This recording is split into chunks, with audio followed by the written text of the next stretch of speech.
L'autre vaincu, c'est l'Iran, bien sûr. L'Iran qui, bien sûr, lui aussi menace. L'Iran qui est aussi, comme finalement à la France et les États-Unis, dans le déclaratif, mais sans moyen d'action. L'Iran a en fait un sabre de bois. Les déclarations va-t-en-guerre de l'Iran ne seront pas suivies d'effet, parce que l'Iran sait très bien que s'il attaque Israël, la réplique israélienne sera terrible, mais surtout, c'est que les Américains viendront aux côtés d'Israël.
This is the impact site for one of those Iranian ballistic missiles, and if you see the size of this crater, that's about 30 feet deep and maybe 50 feet wide. You can see all the debris around here, and to give you a sense of the targets for these strikes, that white building back there, about 1,500 feet behind me, is the headquarters of the spy agency, the Mossad.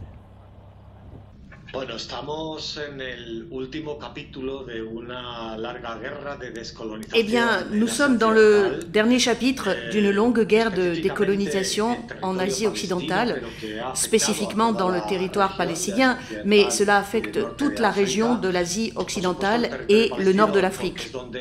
Le territoire palestinien, évidemment, parce que c'est là que les envahisseurs occidentaux ont érigé la forteresse israélienne, et autour de cette forteresse, il y a une muraille de régimes arabes. Et donc, nous sommes dans le dernier chapitre de cette lutte de décolonisation des peuples de la région, où il y a eu par le passé différents acteurs et protagonistes. Le peuple palestinien, bien sûr, avec comme alliés l'Égypte, la Syrie et d'autres. Certains acteurs ont disparu et d'autres sont apparus, comme les mouvements Hezbollah au Liban et Ansarullah au Yémen, et surtout, depuis 40 ans, la République islamique d'Iran. Et donc, dans cette succession de générations de guerres pour décoloniser l'Asie occidentale et en particulier pour démolir la forteresse israélienne, aujourd'hui, nous avons fait un grand pas pour atteindre cet objectif.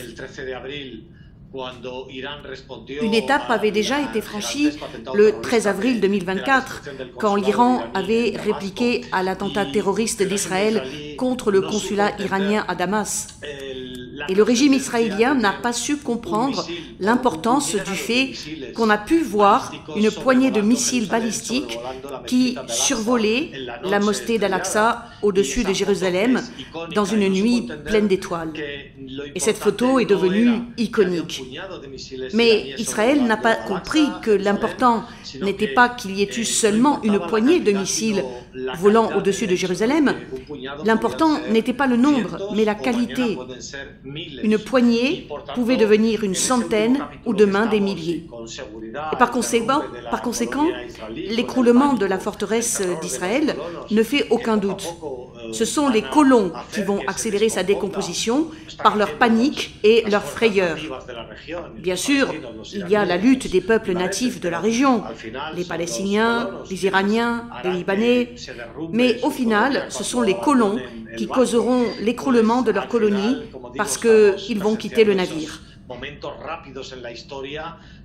Et donc on assiste, comme je l'ai dit, à une évolution rapide de l'histoire, qui souvent donne l'impression qu'il ne se passe rien pendant des décennies, et pourtant l'histoire s'accélère en temps réel. Et je crois que le monde entier sent cette accélération.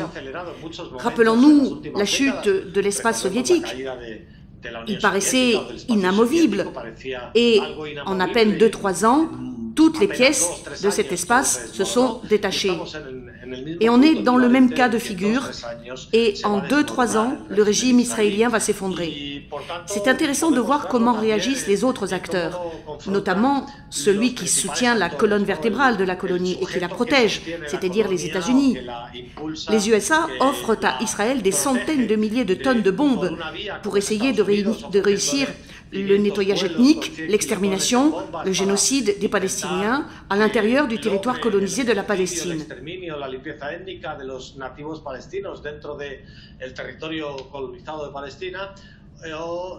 Les États-Unis, tout comme les forces du régime israélien, tentent de minimiser, de ridiculiser les missiles iraniens, comme ils l'avaient déjà fait en avril 2024, en disant qu'ils ont été inefficaces ou quasiment inefficaces.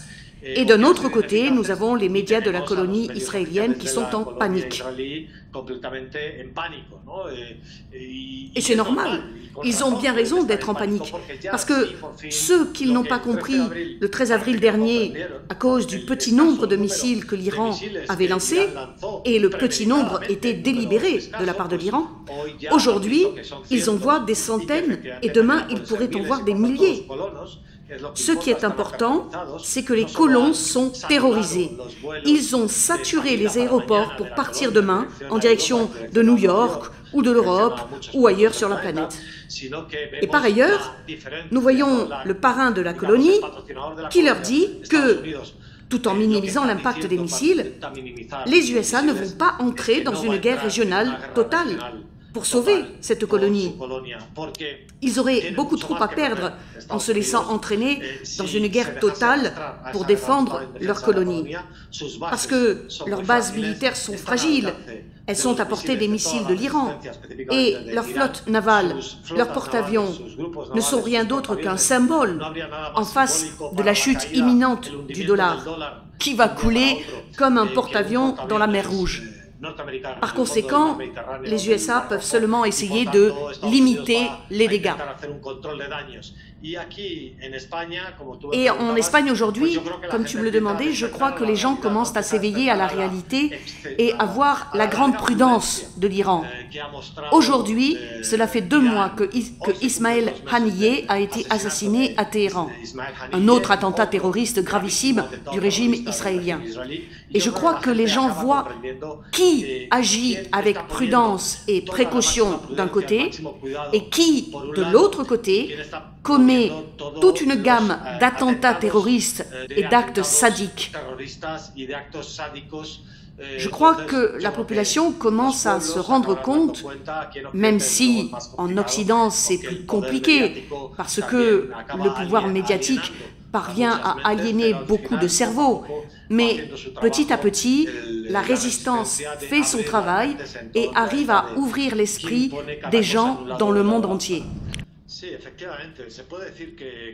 Alors oui, je pense qu'on peut dire que c'est le chapitre final de cette colonisation tardive par l'implantation de colons et l'appropriation des terres, comme l'a été la colonisation espagnole en Amérique. Donc il y a eu la décolonisation de l'Amérique latine et les anglo-saxons ont fait pareil en Amérique du Nord, avec des processus de décolonisation aux États-Unis et au Canada et aussi en Australie. Et donc ici, c'est un peu le même processus de décolonisation qu'en Afrique, en Asie, en Amérique latine, et c'est toute la région qui va vivre, selon moi, une catharsis. Parce que la colonisation israélienne a rassemblé, en quelque sorte, les techniques apprises pendant les 1500 ans de la colonisation des Occidentaux dans diverses parties du monde. Elle a utilisé des moyens sadiques, des moyens sophistiqués, comme la muraille des pays arabes qui protège la colonie, et des moyens technologiques modernes, comme la cyberattaque des beepers au Liban il y a quelques jours, ou comme dans le génocide à Gaza, avec des armes qu'on n'avait même pas vues dans la Seconde Guerre mondiale, des techniques de surveillance de masse, etc. Et quand je parlais de catharsis dans la région, je vois un certain parallèle avec ce qui s'est produit en Afrique du Sud. Le régime d'apartheid en Afrique du Sud était aussi entouré et protégé par une muraille d'État qui était plus faible, comme la Namibie, un territoire qui avait été envahi et colonisé par l'Afrique du Sud, comme l'Angola et le Mozambique, colonisés par le Portugal, comme la Rhodésie, un autre régime d'apartheid. Et 40 ans plus tard, eh bien, il ne reste plus rien de cette muraille de protection. L'Afrique du Sud a atteint un certain niveau d'égalité, qu'il faudra bien sûr améliorer dans le futur avec la minorité des Blancs, disons plutôt l'oligarchie blanche, qui détient encore beaucoup de ressources, mais tout le reste a disparu. Et il faut espérer que la même chose se passe en Asie occidentale dans les prochaines années, que certains éléments de cette muraille tombent avec la forteresse d'Israël. Pas tous les éléments, bien sûr, parce que l'Arabie saoudite et les Émirats risquent de rester. Ils ont beaucoup d'argent, beaucoup de ressources, et leur population est très contrôlée et même achetée, si on peut dire. Mais bien sûr, l'Égypte, la Jordanie vont tomber, et d'autres régimes ensuite.